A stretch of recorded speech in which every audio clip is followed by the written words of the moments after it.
Eu penso que as técnicas de compressão hoje em dia são uma tecnologia básica que tem que ser usada em muitas da transmissão de dados nas redes.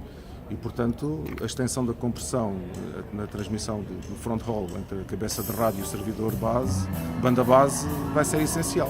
Não tenho dúvidas sobre isso. Nos meus estudos, a parte de compressão está relacionada com manter a qualidade do serviço do LTE, por exemplo, quando você tem limitações na rede front haul.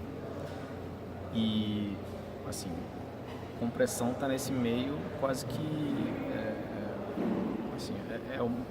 uma das mais importantes técnicas que você teria que aprender.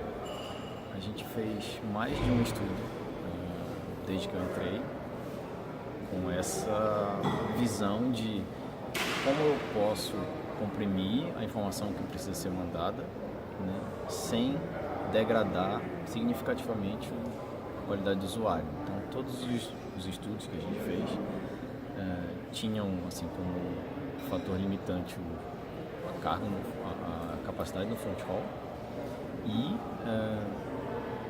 a partir dessa limitação de capacidade a gente aplicava alguma técnica de compressão e observava qual era, assim, que configuração de parâmetros, por exemplo, de compressão a gente podia aplicar, né, até quanto e qual era o impacto no usuário final. Sempre tem algum impacto, pelo menos nessa visão de que se você já tirou todas as redundâncias que existem, né, você está mandando, portanto, assim, o mínimo de informação possível, né, toda a compressão adicional que ainda precisa ser feita, ela vai vir causando alguma coisa, alguma perda no usuário. Então você estuda como é que essa perda vai acontecer e às vezes é justificável pagar um pouco mais de preço no usuário, né, no end user, no user equipment especificamente, né, mas vendo que os ganhos são significativos no front haul, né, e aí você tende a, por exemplo, degradar mais para o usuário, mas em compensação você consegue servir mais usuários, por exemplo.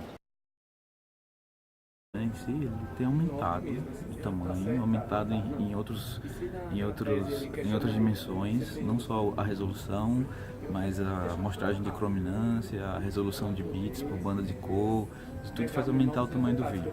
E agora novas mídias, que são as mídias imersivas, como os point clouds que eu falei hoje e light fields. A necessidade é latente, porque senão essa mídia não consegue ser transmitida. Entendeu? Então é um problema que precisa ser resolvido rapidamente. Então a indústria precisa de gente qualificada para isso. Lógico que a realidade no Brasil é diferente, né?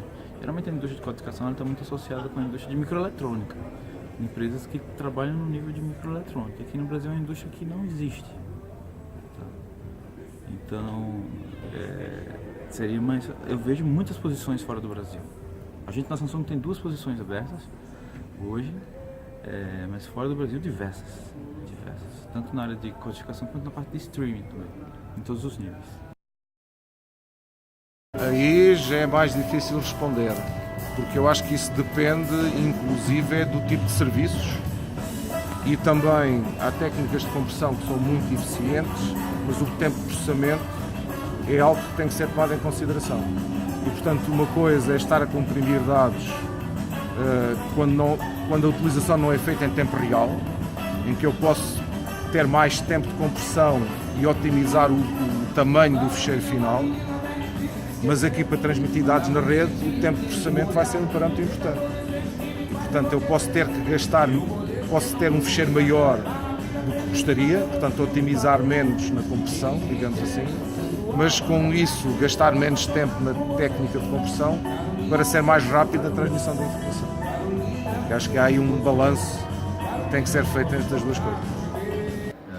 Então, técnicas que nós usamos foram, por exemplo, o LPC, né, que foi desenvolvido em conjunto com o FPA, e eu não participei ativamente da parte do desenvolvimento da pesquisa em LPC, mas assim, meu trabalho com LPC foi de entender, né, em linhas gerais, como funcionava o algoritmo, né, entender as limitações e como eu podia, né, mexer com os parâmetros, com que de velocidade, por exemplo, eu poderia mexer neles, né, ou seja, de quanto em quanto tempo eu podia alterar esses parâmetros para fazer. Outra técnica de compressão que eu usei foi para comprimir coeficientes de beamforming e também mesmo motivação, o front roll limitado, você tem que transmitir além dos dados dos usuários, tem que transmitir também os coeficientes de beamforming, que é o que ajuda a Radio Units, né, que está do outro lado do front roll, a de fato aplicar esses coeficientes para fazer o direcionamento do sinal. E aí nós usamos uma técnica que a gente desenvolveu lá e eventualmente virou uma patente de combinar a energia nas direções que a gente encontrava e usar um algoritmo como caminhos para fazer a representação, né, de grupos de coeficientes usando um só número complexo. Então foi algo mais alto nível, né, diferente do LPC, por exemplo, que é um filtro que está direto na cadeia de processamento, né? Nesse caso é uma coisa externa, digamos assim, que degrada o sinal, mas, de novo, né, esse trade-off entre degradar o sinal e diminuir a quantidade de informação necessária, mas mantendo sempre uma qualidade ainda aceitável no UI. Então, é bastante importante. Quanto mais entender sobre isso, mais você consegue aplicar nesses vários lugares que tem, né, para se salvar. O LTE tem muitas oportunidades, eu diria, para você encontrar, né, essas redundâncias e talvez aplicar um algoritmo. Se não sair um padrão, dali quem sabe sair uma patente, por exemplo. O MPEG é um grupo de pesquisa que trabalha, entre outras áreas, mas muito com compressão desde o início, né? O MPEG começou em 1989 e desde então vem trabalhando com compressão e proporcionou todas essas tecnologias de compressão nos últimos anos.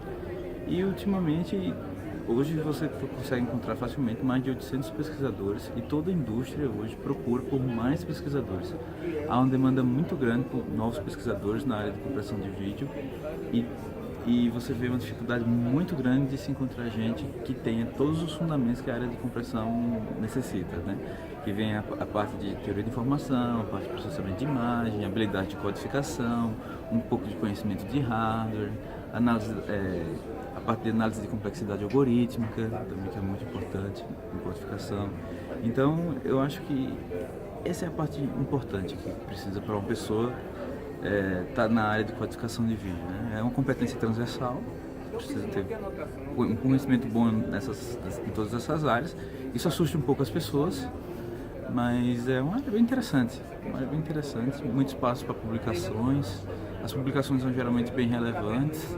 O próprio MPEG lhe dá uma vertente, né? Uma linha de pesquisa muito clara se você acompanhar os trabalhos do MPEG.